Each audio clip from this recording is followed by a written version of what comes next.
Shalom Bapak dan Ibu. Sebelum kita bersama-sama akan merenungkan bagian Alkitab yang akan menjadi dasar bagi perenungan keluarga kita pada hari ini, marilah kita berdoa memohon pimpinan Roh Kudus.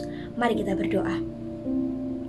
Allah yang baik, kami bersyukur dan berterima kasih atas berkat dan penyertaan tangan Tuhan dalam kehidupan kami. Ya Tuhan, apabila sebentar lagi kami bersama-sama mau membaca, mendengar, dan merenungkan sabda Tuhan yang akan kami jadikan sebagai dasar bagi mesbah keluarga pada hari ini, bantu dan tuntunlah kami. Karena kami tahu tanpa pertolongan Tuhan, semuanya akan sia-sia. Amin. Ya, bagian Alkitab yang menjadi dasar dari perenungan kita pada hari ini diambil dari 1 Samuel 1 ayat 1 sampai dengan 18. 1 Samuel 1 ayat 1 sampai dengan ayat yang ke-18. Nanti saya memberikan kesempatan kepada Bapak dan Ibu untuk membacanya secara pribadi. Ayat ini berbicara tentang potret atau kisah seorang bernama Hana. Hana adalah istri dari Elkana. Sebagai seorang perempuan di masa itu, apalagi hidup dalam budaya Yahudi, memiliki keturunan adalah hal yang wajib, bahkan hal yang penting bagi kehidupan. Namun, kalau kita simak dalam 1 Samuel 1 ayat yang kelima, kita tahu bahwa Hana tidak mampu mempunyai keturunan. Ia memberikan kepada Hana hanya satu bagian sebab Tuhan telah menutup kandungannya. Nah, Tuhan telah menutup kandungannya. Ini merupakan sebuah cuplikan dari refleksi orang-orang Israel pada masa itu.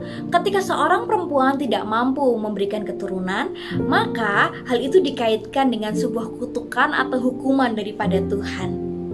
Jadi, Tuhanlah yang mengutuk dan Tuhanlah yang menutup kandungan itu. Karena bagi orang-orang Israel memiliki keturunan adalah hal yang penting, hal yang esensial. Ketika tidak ada keturunan yang diteruskan, maka habislah kehidupan itu. Nah, hal inilah yang kemudian membuat Elkana mencari istri lain yang bernama Penina, dan Penina kemudian mengandung. Namun, hal ini membuat Hana tersiksa. Mengapa? Karena Penina berlaku begitu kejam kepada Hana. Ia tidak henti-hentinya mengejek dan menindas Hana karena kondisi Hana yang tidak mampu untuk memiliki keturunan. Dari sini kita dapat melihat bagaimana Hana merasakan kesedihan dan kepedihan.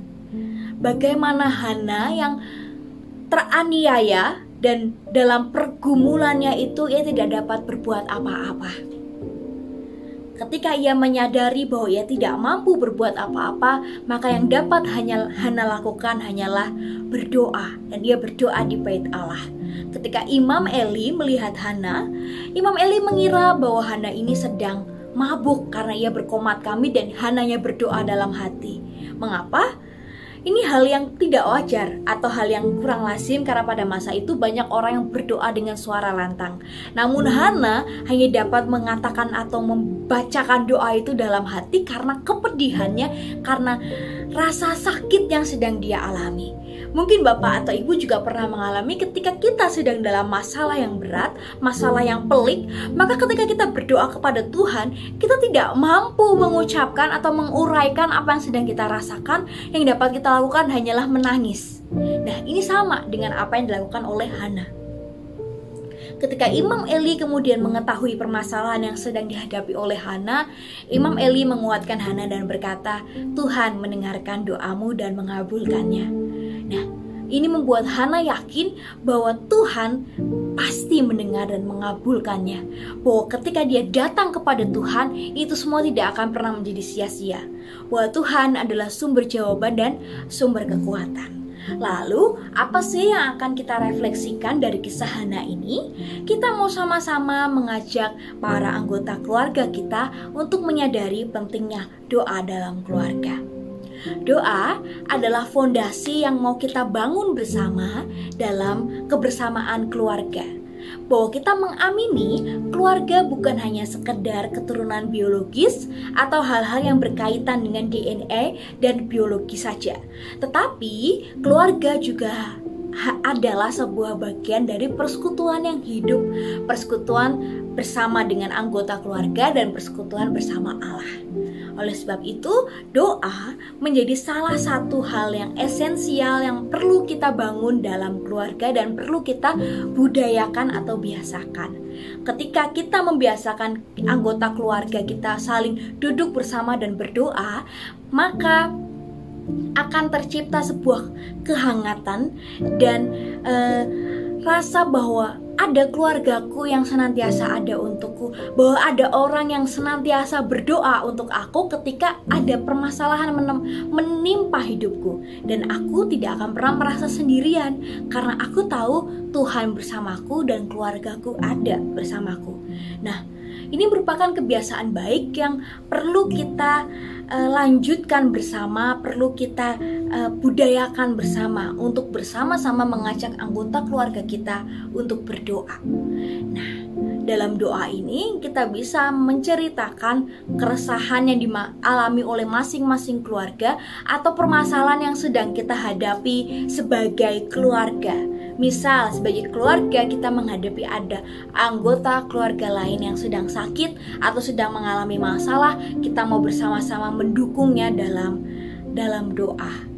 Dan ini menjadi sebuah disiplin iman yang baik untuk kita lakukan bersama. Ketika kita membawa anggota keluarga kita berdoa kepada Tuhan, kita juga mengenalkan anggota keluarga kita bahwa Tuhan adalah dasar, Tuhan adalah landasan, dan Tuhan adalah pribadi yang perlu kita tuju ketika kehidupan membuat kita nggak tahu kita harus bagaimana dan kita harus kemana. Tapi kita punya Tuhan yang senantiasa menguatkan. Dan doa dalam keluarga juga saling mempererat tali persaudaraan yang tercipta dalam anggota keluarga, mempererat persekutuan yang ada. Nah, marilah kita mau sama-sama memulai doa bersama dengan keluarga kita.